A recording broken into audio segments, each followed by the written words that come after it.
ý chỗ phong dư khó này ta tỏ say nóจะหยอบไปมองตอบตัวลูอวยหยอบไปมองสุกีไปมุงมุนเจ้าหล่อใจลูกเชียไปเจ้าเชียดาวจะกี่หล่อเสียเอไปมองจิมุกเขาวัวกบพังให้เตียบไปมองanh được đấy nhỉ được không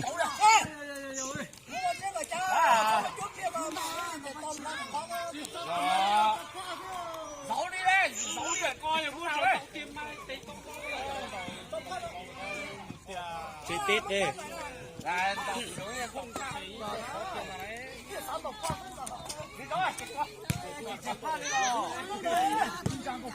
đi đâu chú có nhân bình hả có nhân bình hả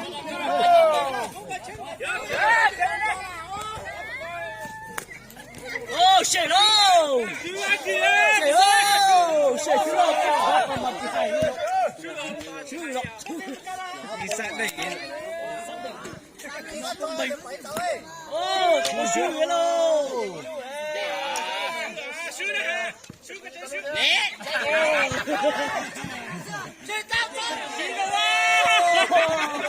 ai làm chi đâu à chi rồi ô mày con tao tìm về ra ô你怎么写给啊？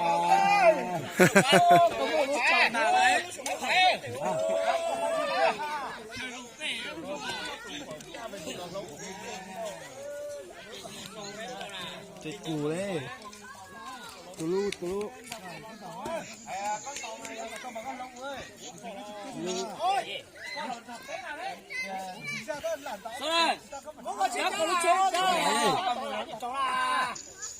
làm gì đấy? Rồi, chúng ta chỉ có tính mà.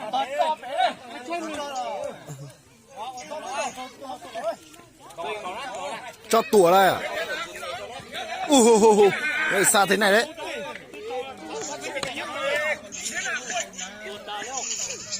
ui cái chuyện đi này.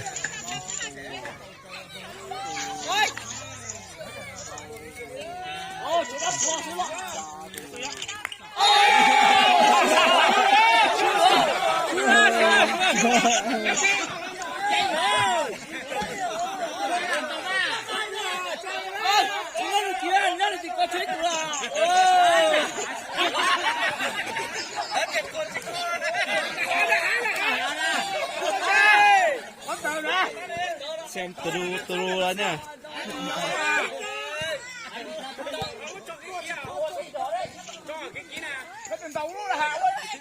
Con gái ơi.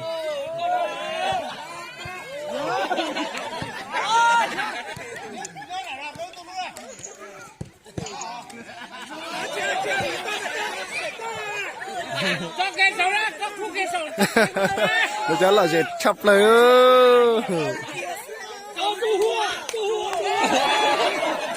tí nữa trúng nữa nhỉ đúng không đúng không đến xa thế cơ mà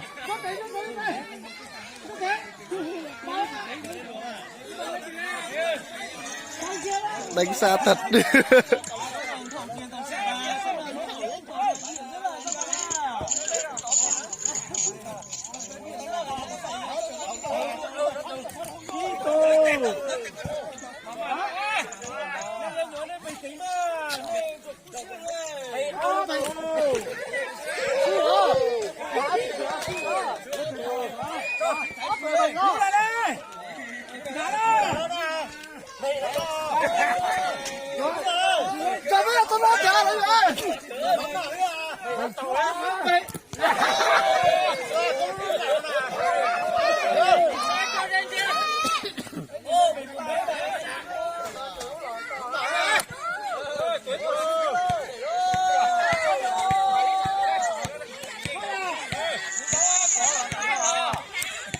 anh ơi tránh đi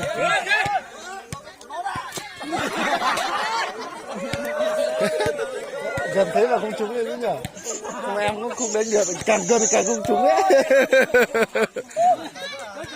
nó là gì chậpเลยđấy hay là mình đi đánh một tí nhỉ được không Anh có đánh không? Hả? Thế nhá, xem anh em đánh từ lưu đó. Ôi dô.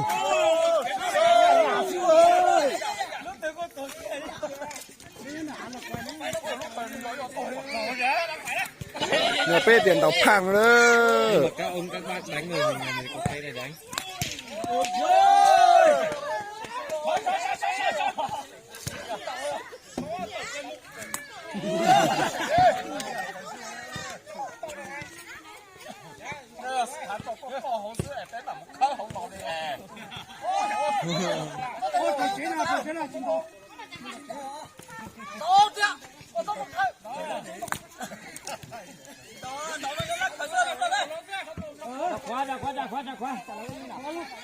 Đọc cái đấy là đến gần đấy.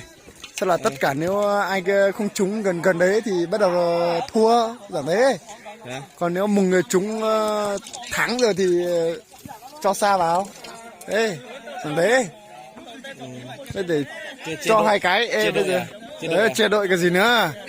Mỗi người một đội ấy.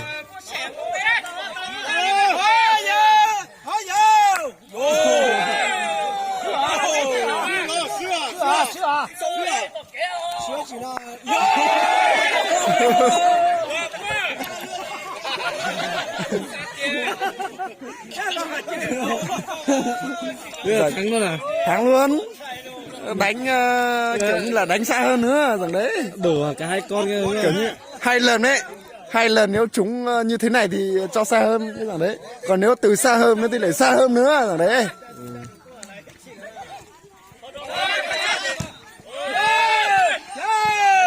Ôi rồi. Thật chết rồi. Ôi rồi. Ôi rồi.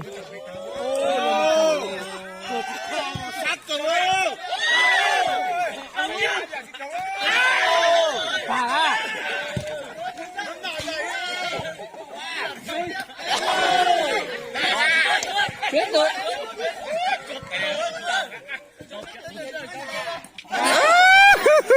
Đến đội Thua. Thua à? Thế là thua rồi, sau là đến đội khác. Cho vào đội khác. Từ từ đó. Xem đã.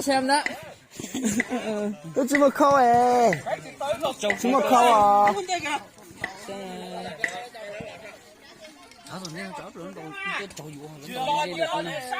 Chứ gì mà thì tôi tao nói rồi.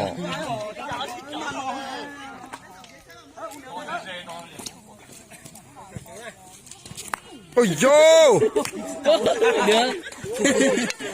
Cái gì tông. Vậy. Nó chuẩn đấy nhỉ.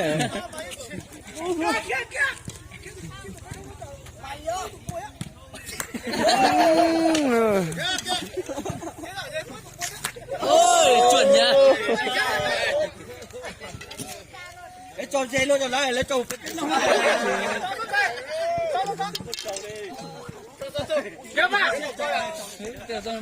Ôi dô. Đội này nó ai chuẩn hơn nhỉ? Chuẩn hơn đội cái đấy nhỉ? Mà nó con trúng không? Sướng thật nhìn. Ôi dô ấy. Ai cũng thế rồi, ai cũng như thế.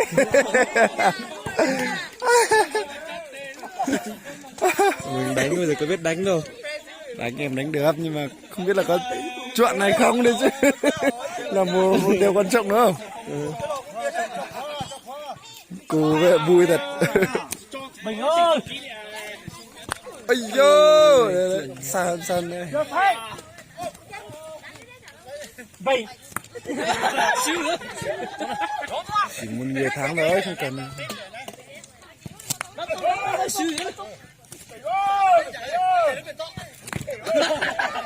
Phải xíu à, lúc phải mà xíu nữa. Chú. Xíu rồi, bánh rồi, xíu nữa đâu.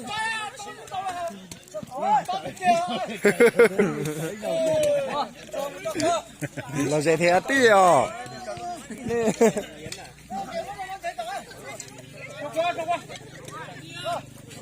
Đi anh ơi.